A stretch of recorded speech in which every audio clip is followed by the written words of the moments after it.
Good morning, students. Let us discuss about some problems related with unilateral Laplace transform.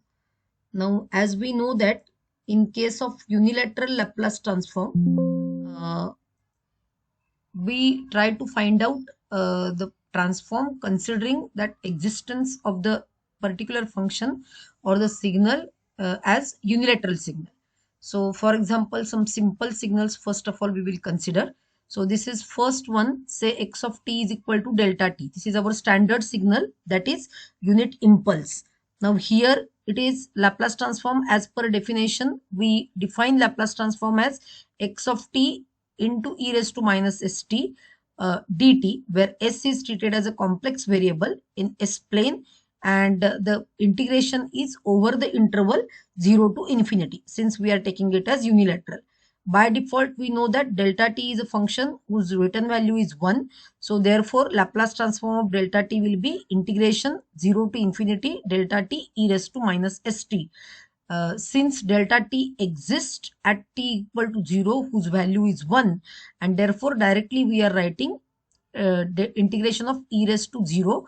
So that is 1, integration 1 over the interval 0 to infinity, that is, since delta t exists at 0 as a unit impulse in ideal condition without any shifting, so therefore Laplace transform of delta t is equal to 1.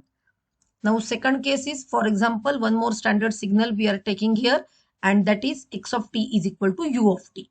Now u of t is our standard unit step. So xs, that is Laplace transform of u of t, will be x of t into e raised to minus st. Integration is over the interval 0 to infinity.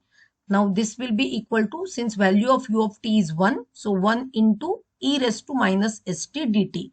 Now e raised to minus st integration is e raised to minus st divided by minus s, or here I have written minus 1 by s. You can write it as divide by minus s, or just for the simplification purpose I have written the minus sign with the numerator, and I have written in the denominator s. So 1 by s e raised to minus st, and over the interval 0 to infinity. Now if we substitute upper limit infinity, it will become e raised to minus infinity minus e raised to 0, because our function is e raised to minus st. So we are substituting t for this value, that is infinity. So minus sign as it is, and infinity, and e raised to 0. So I am not writing here again as we have given the limits as per our integration for t. So e raised to minus infinity minus e raised to 0. E raised to minus infinity is 1 upon e raised to infinity. So that is nothing but 1 upon infinity, that is 0, minus e raised to 0 is 1. And this minus sign and this minus sign, it will become plus. And therefore, Laplace transform of u of t is equal to 1 by s. Now say, for example, we want to find out Laplace transform of cos of omega 0 t. Now what we will do first is, cos omega 0 t corresponds to e raised to j omega 0 t plus e raised to minus j omega 0 t divided by 2 according to Euler's relationship. So we will use this because since we have this e raised to term, and if we interpret cos as it is, then we will have to calculate integration using the formula cos into e raised to. So we have standard formula e raised to into cos, e raised to into sine, integration of e raised to into sine, or integration of e raised to into cos. But instead of that, this will become more simpler. Only exponential function we can take without making it more complex, and therefore we are using this way. So e raised to j omega 0 t, e raised to minus j omega 0 t divided by 2 as it is written, and e raised to minus st over the interval 0 to infinity. We are taking it as unilateral. So therefore 0 to infinity.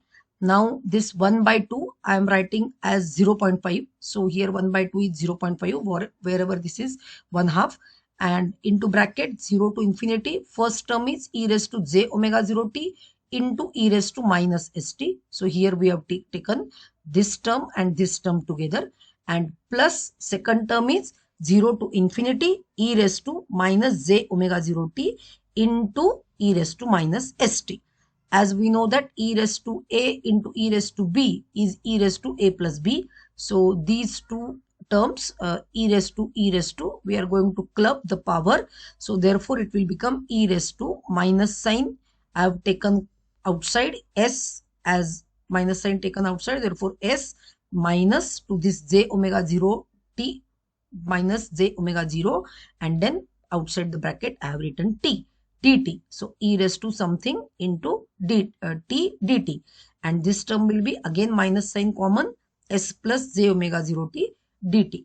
So integration of e raised to ax is as it is we have written, and therefore e raised to ax divided by a, and if we give the upper limit and lower limit, then with the simple simplification it will give you 0.5 into bracket 1 upon s minus j omega, this s minus j omega, and this term it will give you e raised to minus ax. Otherwise, even here you can say simply that's Laplace transform of e raised to ax. We have used this formula, and directly I am writing e raised to ax 1 upon s minus a, and e raised to minus x 1 upon s plus a. So accordingly, we have written the terms s raised to minus j omega, and here it is s plus j omega, whatever we have. And then take LCM and simplify a little bit. This s plus j omega here, s minus j omega, and denominator is s minus j omega into s plus j omega. So total it will become s square plus omega square, that is omega 0 square, and this 0.5. So 1/2 I have written again, and this will be numerator will be s plus j omega plus s minus j omega. J omega term will get cancelled.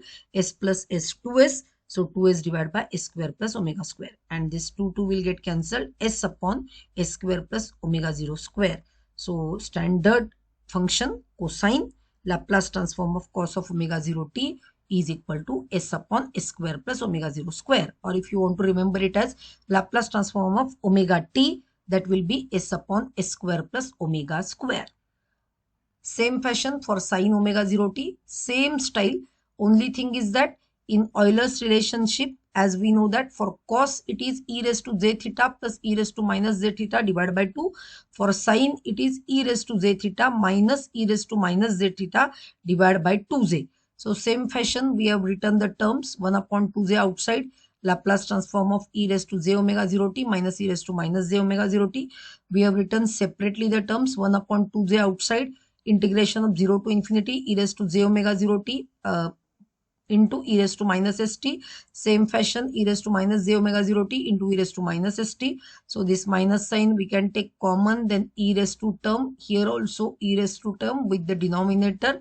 Now e raised to infinity minus e raised to 0, we know that it is coming out to be 1. Here also it is coming out to be 1. So only 1 upon s minus j omega 0, and this is 1 upon s plus j omega 0, minus sign will get cancelled.